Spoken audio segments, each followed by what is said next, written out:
So as David said, I'm Nathan Tanner. I'm the staff construction engineer in Division 14.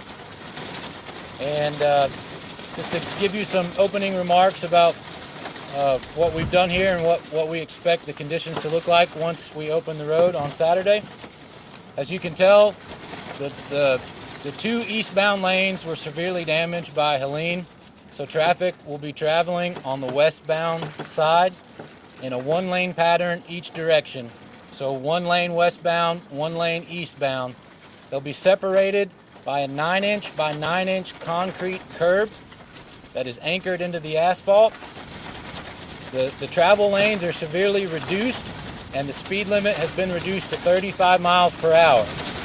So traffic can expect longer travel times, possible delays due to traffic backups and queuing, a precarious alignment because of the curves in the road, and continued construction traffic throughout the time they're traveling through the I-40 gorge.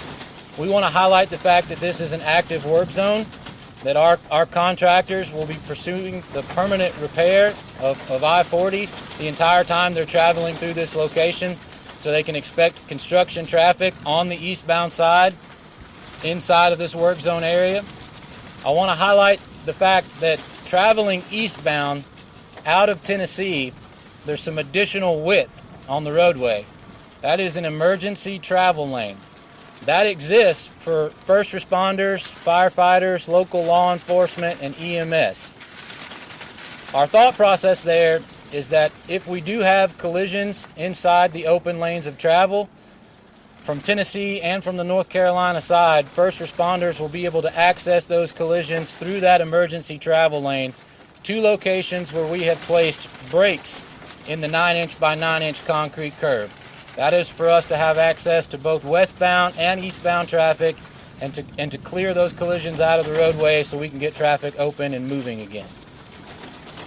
With that being said, what we've done here is right after Helene, we executed an emergency contract to stabilize the roadway. We did that to maintain the westbound lanes that were not damaged by the storm. What that consisted of is Wright Brothers Construction and their partners, Geostabilization International, started working on soil nail installation. It's a temporary shoring mechanism that uses steel rods drilled into the mountainside, into competent rock, to hold everything in place so that we didn't lose any more of the open travel lanes. That work will be completed this week. It has been completed. That's why we're moving forward with the March 1st opening of the I-40 roadway. That's the overview. What questions do you have? So can you say if trucks would be allowed? I know there's a lot of concern over semi-trucks and using the car roadway. Are trucks going to be allowed to traverse the portion of I-40? There will be no oversized, overweight loads allowed through this roadway at all, but standard side tractor trailers will be allowed to pass through here. Will there be any violations or ticketing for folks who decide to stop as they're driving through? Like to use the emergency lane to get out? We will be policing that with our contractor. We do not encourage people to stop and take pictures or to try and view the damaged area. At this time, we don't have a mechanism in place to find them, but should that become a consistent problem, we will definitely pursue some sort of heavier policing of that area so that people aren't stopping in that emergency travel lane. So should people stay in their vehicles? Yes, passing through this people should stay in their vehicles as they're passing through. Nathan, if I'm living down in Charlotte, I want to go out to Knoxville. What do you want to tell those folks down in Charlotte? Is this the way you would go? Drive into?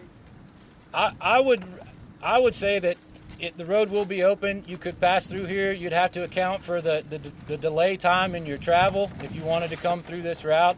So I don't want to discourage people from coming through I-40. I just want them to be aware of the current roadway conditions and what kind of traffic delays they could expect. There could be delays, big delays. Yes, sir. How long will it take to actually push this freeway to a 4-lane instead of just a 2 that it is now?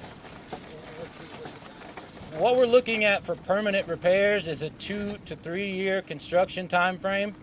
But in that time frame, we're going to be working towards opening up to more lanes of travel as early as possible. We're about 10 to 12% complete with the permanent repair design. We're using an alternate delivery mechanism for contracting.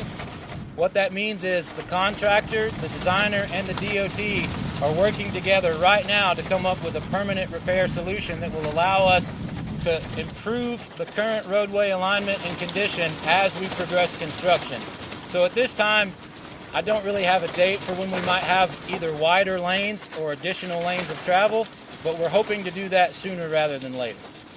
And what would you say to people who, are you encouraging people or advising businesses from coming in to take part in like disaster tourism, to just come to I-40 just to take a drive to see what this looks like? I would discourage that.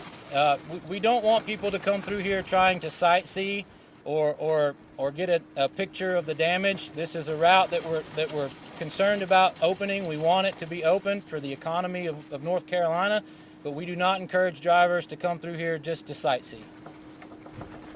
What kind of challenges does this present when it comes to opening up the rest of this road now that you're going to allow traffic back on at full time? Now have to work on the other side. What kind of challenges do you have to going forward for the rest of the time? The most significant challenges that it presents is the access of material to the work site. Some of our stone and other products are being hauled from outside sources, quarries that are not located here on site. So travel times for that construction material is a concern. However, the actual construction itself will most likely take place from the bottom up. So we'll be working at the toe of the slope, trying to repair the slope by building retaining walls from the bottom up to the top. And we're partnering with several agencies to look at, creative ways to utilize material. We're in negotiations to do that currently, and our hope is that we'll be able to succeed in that regard. I think there was a question in there.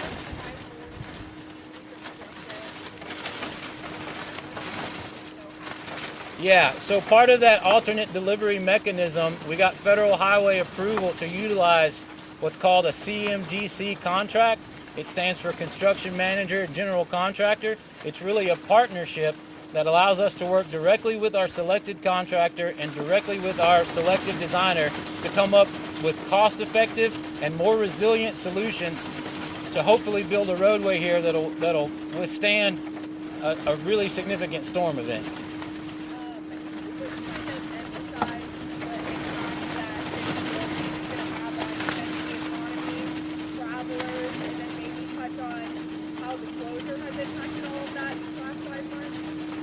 Yeah, so I don't know the exact numbers, but the trafficking of goods through the I-40 gorge is a prominent business model and strategy for the economy in Western North Carolina. There's millions of dollars a day of goods that are transported through this route, so that revenue is essentially lost when the road is closed, and we've been closed for months now. So opening it up will provide us a way to transport those goods in and out of North Carolina and allow us to bring some form of tourism back to North Carolina, which will also help local economies. Aside from this road itself, talk about the other major highways and roadways in North Carolina that you guys monitor. Those have been blocked up because this has been closed. Just talk about the impact and how much more room there is going to be to navigate this, how open those roads are going to be. On Saturday, we were able to open this back up. What it means for the other roadways? Well, it'll allow people to travel into North Carolina and fan out from there in any direction. We've been able to open a good portion of roads that were closed in North Carolina since the storm began, and we're currently we're working towards that every day. And so now that more roads are open in Western North Carolina, we hope that people will travel into North Carolina via this route, which is a primary interstate route, and then take advantage of whatever's open everywhere else in North Carolina. Back to the fall of the sky, you guys had that initial damage, obviously horrific over here. Describe that initial. Yeah, so that initial emergency contract that we executed, we had several geotechnical engineers internally come out and start monitoring the slope. There's been countless inclinometers, which are monitoring devices to monitor the movement in the slope, installed all throughout the 4-mile stretch of roadway here. We've installed over 10,000 square feet of soil nails to pin the slope, and then from there, we were originally scheduled for a January opening, but we had another failure that prevented us from succeeding in that. So what we were able to do is take a little more time to analyze the rest of the slope to make sure we didn't have any additional movement in those westbound lanes, increase the square footage of soil nails that we were going to install, and then have geotechnical engineers come back and assess every stretch of the roadway to make sure it was safe enough to open to traffic. What kind of coordination did y'all do with local emergency management on North Carolina and Tennessee for the protocol if there is an accident or emergency that has to require? We've had bi-weekly meetings with Tennessee and Tennessee DOT since the storm event. As soon as we maintained communication, we were talking with them regularly about their response to the storm, about how they were going to make permanent repairs, and how they were going to eventually open to traffic. Has it been only 2 lanes, like how local EMS and stuff will get in? Yeah, we've had multiple meetings through our IMAP units with Tennessee and with North Carolina, and all Haywood County local first responders and all of their managers to discuss the approaches, who's responsible for what, and we're going to run all that through our contracting team that's going to be on the ground, our resident engineer and our inspection staff, and they're going to be reporting out to these people weekly about what's happening down here, what they can expect down here, and really maintaining an open line of communication for if there is a collision, this is the protocol. So we've outlined that thoroughly. Can you talk about, I know when we were driving, the road wasn't exactly like, what was the biggest priority for, again, I-40 over? Because I know that the roadway was a little bit uneven. Can you talk about the road conditions as far as the asphalt and the surface in particular? Yeah, so we did a minimal amount of shoulder widening with asphalt to try and achieve some more width. It's complicated to shift traffic to one side of I-40 simply because the alignment is challenging in this area. The horizontal and vertical alignment is very curvy, it's very steep in places, it has a super elevation. So we had to look at all those areas and make sure we had proper width.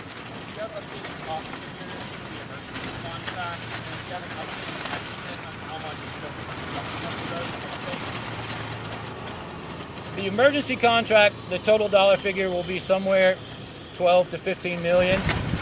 The permanent repair, we're still going through the process of identifying what items will be included, and we're developing that design so we don't have accurate cost estimates of the permanent repair at this time. I know you mentioned it earlier in the beginning part, but you mentioned the emergency pull-off on the Tennessee side, but there's 2 narrow lanes here. If someone breaks down or something happens here, how is the first response to the line of cars to get to someone who's broken down by where we're at here? Just explain what the road operates. Yeah, so right here what you have is you have emergency pull-offs or bulb outs headed westbound. There's 5 of them, I believe, along the 4-mile corridor. Headed eastbound, you have that 12-foot emergency travel lane. And periodically through this entire 4-mile stretch, you have breaks in that center concrete barrier. Emergency management and first responders will approach heading into traffic in that emergency lane to one of those breaks in the median barrier to access traffic. In addition to emergency management and first responder support, we've also executed a towing contract through our division. These guys will be staged here 24 hours a day with immediate contact to all first responders in the event of a collision, so they can mobilize to the collision site, clear the traffic into that emergency travel lane, and clear traffic from the roadway.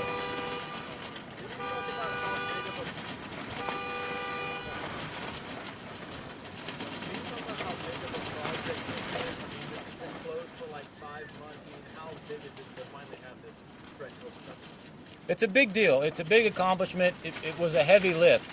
So on average, on a normal construction project, when you're doing soil nail installation, in like conditions, the soil nail contractors achieve around 1,000 square foot a day. We were averaging 3,000 and 4,000 square feet a day because of the number of crews that we had here and the support that we had from our inspection team.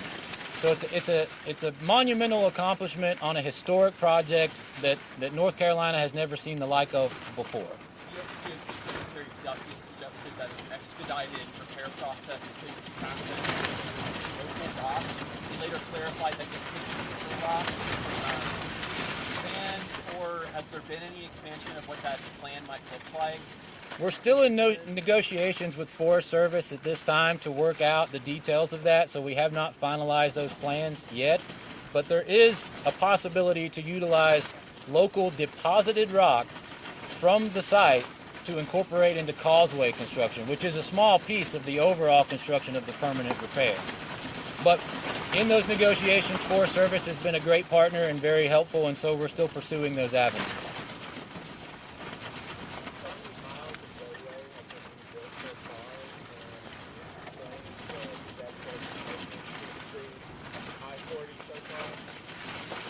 Yeah, so it's a 4-mile stretch of roadway that we've been working on right here on the I-40 gorge. And while it's not fully repaired, we've installed soil nails and temporary shoring along the entire 4-mile corridor. Over 10,000 square feet of soil nails have been installed to safe up the roadway so that we can open it to traffic. Dave said this already, I might not have heard it, but what's the price tag that sticks all this out here? Do you have an estimate on that? We don't have an estimate for the permanent repair yet. The contract method that we're using to design the permanent repair requires us to get so far along in the design process and then assign quantities and cost to that and negotiate it with our contracting partners. We're still working through that process. The emergency repair that allowed us to get the road open was $12 to $15 million.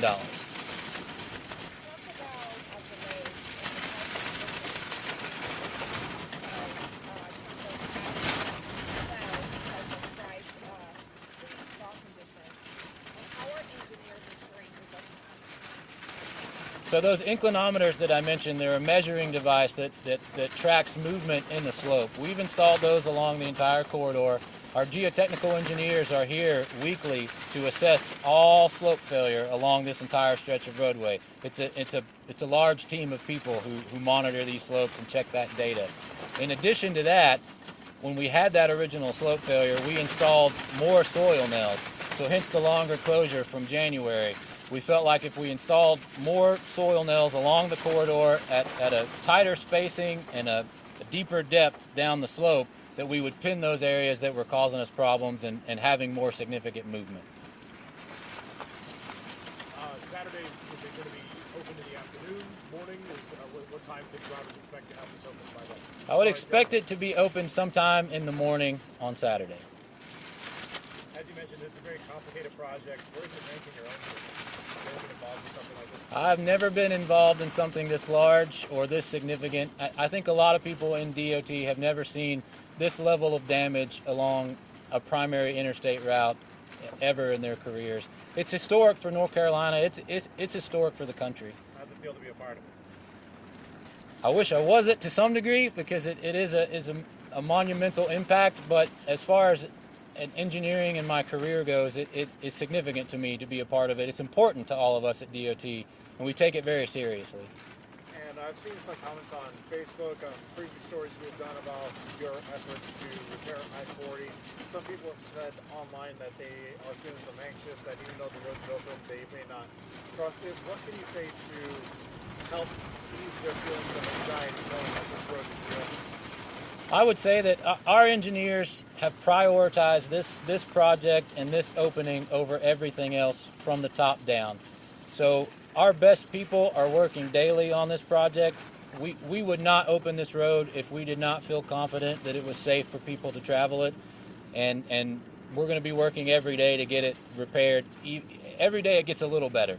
So we improve the factor of safety every day until the permanent repair is completed. You know how many people worked on the opening I-40? Do you have like an estimate? Very many. It would be a high number. There are a lot of people in other units that don't, they're in Raleigh, they're in Charlotte, they're in Asheville. So there are a number of people that I don't interact with on a daily basis, but they've all been involved to one degree or another, helping us finalize the engineering and develop plans for how to open this road and how to build this project back. obviously it'll vary depending on time of day and whatnot, but how much extra time would you encourage the public to build into their travel time if they need to go through this stretch of road once it's reopened? It really depends on the traffic volume. So the weekend days are usually higher traffic volumes, and peak hour traffic times are precarious. So early in the morning, late in the evening when people are traveling to and from work, or on the weekends when they're traveling to just visit, local areas in North Carolina, the delay time could be significant. I would say hours instead of minutes, and I think people should just be prepared for that.